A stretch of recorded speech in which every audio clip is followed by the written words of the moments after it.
Welcome students in home classes of DSCG Mathematics 11th class. Now second unit relation in function. Now last time हमने relation पढ़ा था. Relations क्या है? Relation is subset of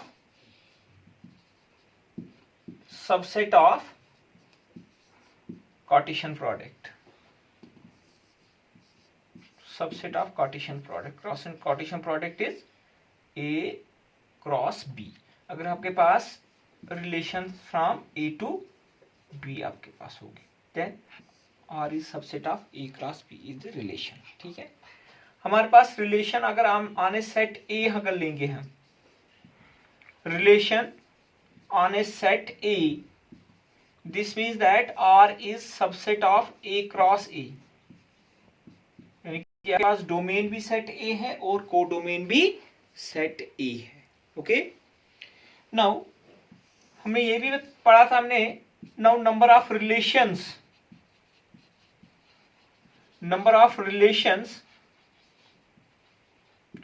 on a set A equal to 2 raised power n of A cross A. This means that number of relation means number of subsets of A cross A. अब A cross A की कितने हमारे पास subsets होंगे? ठीक है, 2 raised power n cross n. उसमें आपके पास जो सबसेट्स आपके पास होंगे, एक आपके पास फाई होगा, एक आपके पास A cross A होगा, और बाकी आपके पास जो होंगे वो आपके पास क्या होंगे? प्रॉपर सबसेट्स होंगे. ओके, ये जो दो आपके पास है इम्प्रॉपर सबसेट्स हैं. नो टाइप्स ऑफ रिलेशंस में पहले आपके पास जो रिलेशन आपके पास है empty relation.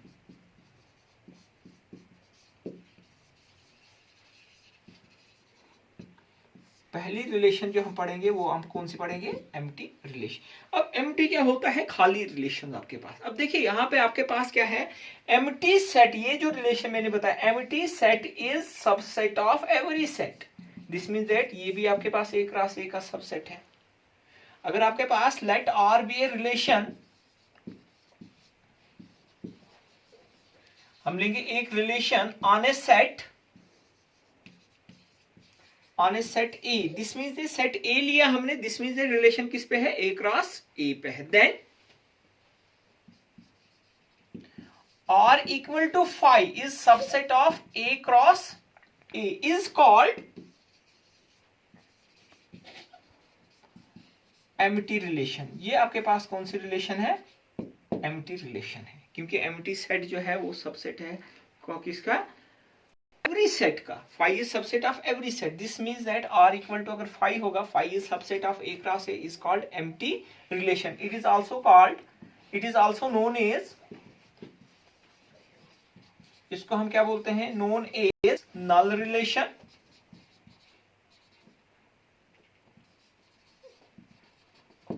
Void relation,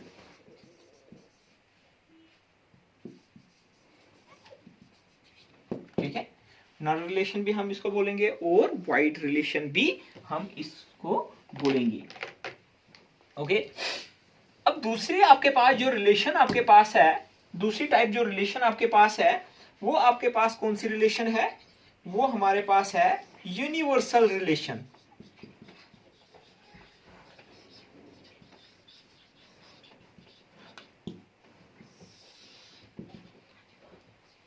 universal relation में आपके पास क्या है?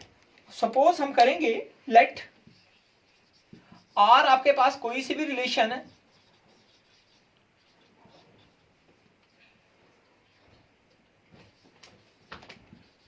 let R be a relation on a set,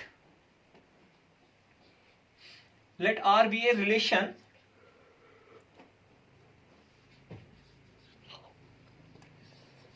on a set A, then R is equal to A cross A. Mean कि आपके पास R is equal to A cross A is called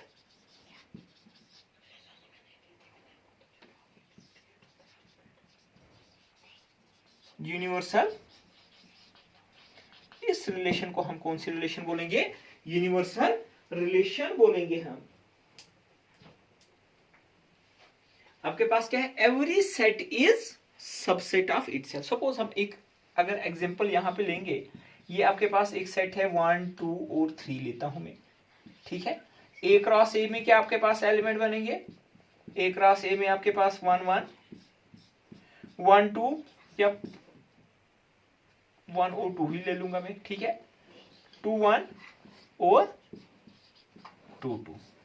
जब हम इसके सबसेट्स बनाएंगे हमारे पास, इसमें आपके पास number of relation जो आपके पास बनेंगे,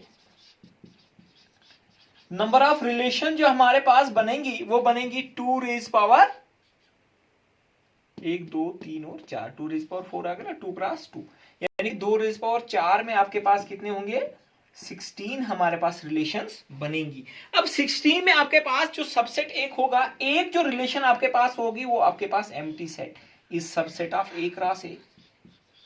दूसरी आपके पास हम एक रिलेशन लेंगे, आर रिलेशन लेंगे, ये आपके पास 1 1 1 2 2 1 और 2 2। ये जो रिलेशन है this is set itself, this is equal to A cross A. ये आपके पास रिलेशन जो होगी ये कौन सी रिलेशन होगी? Universal relation. अगर मैं इसकी एरो डायग्राम बनाऊंगा थोड़ा सा आपको यहां से क्लियर हो जाएगा। देखिए आपके पास 1 2 1 और 2, ये भी सेट ए है, रिलेशन फ्रॉम 1 की रिलेशन 1 के साथ, 1 की रिलेशन 2 के साथ, 2 की रिलेशन 1 के साथ, 2 की रिलेशन 2 के साथ। ये रिलेशन जो आपके पास है, ये रिलेशन आपके पास कौन सी रिलेशन है? Universal relations. अब थर्ड जो आपके पास है identity relation.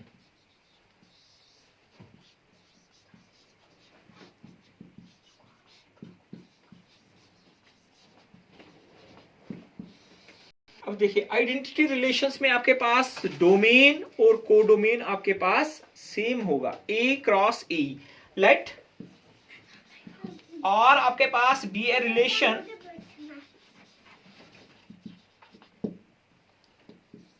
on a set A,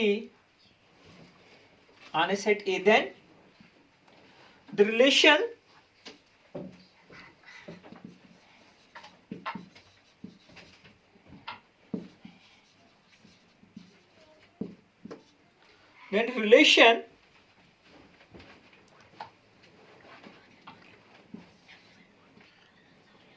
R is said to be identity relation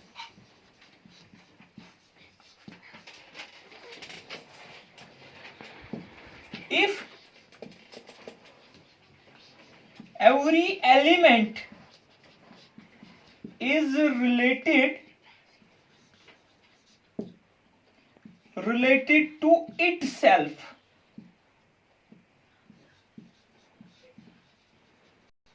only। यानी कि आपके पास रिलेशन जो आपके पास itself, it is denoted by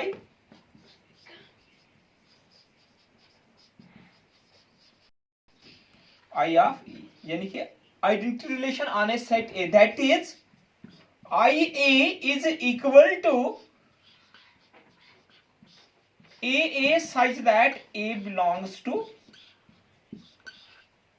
यानी कि यहां पे जो रिलेशन हम लेंगे, रिलेशन आपके पास जो रिलेशन आपके पास होगी 1 1 और ओनली 2 2, ये वाली ये रिलेशन जिस इज कॉल्ड आइडेंटिटी रिलेशन। ये रिलेशन आपके पास कौन सी रिलेशन है?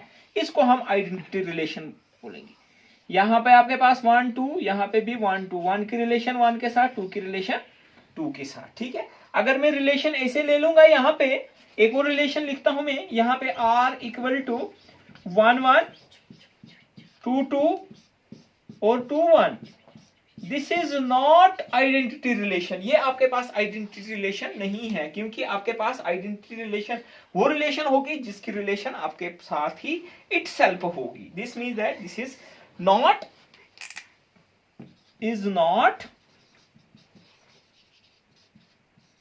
आइडेंटिटी रिलेशन, ठीक है। ये आपके पास टाइप्स ऑफ रिलेशंस होगी। आपके पास एम्प्टी रिलेशन है, दूसरा आपके पास यूनिवर्सल रिलेशन है, तीसरा आपके पास कौन सा हो गया? Identity relation. Relation, inverse relation क्या होता है? उल्टा रिलेशन। अगर आपके पास रिलेशंस आर फ्रॉम रिलेशन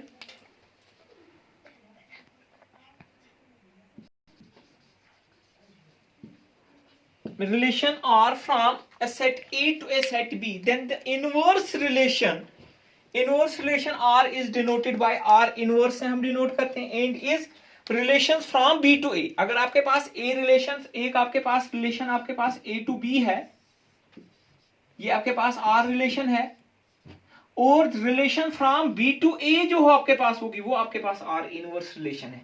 आपके पास डोमेन अगर A है R का और B आपके पास है रेंज, और यहां R इनवर्स का जो आपके पास डोमेन होगा वो B होगा, और रेंज जो आपके पास क्या होगी?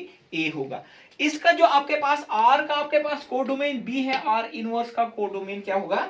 A होगा। उस रिलेशन को हम क्या बोलते हैं? Inverse relation. This means that relation from defined by BA belongs to R inverse if and only if AB belongs to R। यानी कि R इनवर्स दैट इज हम लिखेंगे R inverse equal to BA such that B belongs to B and A belongs to A। इस relation को हम कौन सी relation बोलेंगे? आपके पास क्या होगा?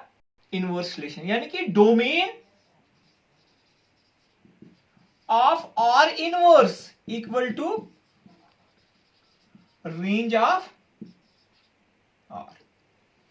Domain of R inverse equal to range of R, और रेंज जो आपके पास होगी, range of R inverse equal to domain of, range जो आपके पास होगी किसकी? R इनवर्स की, वो आपके पास क्या होगा? Domain of R। Domain of R।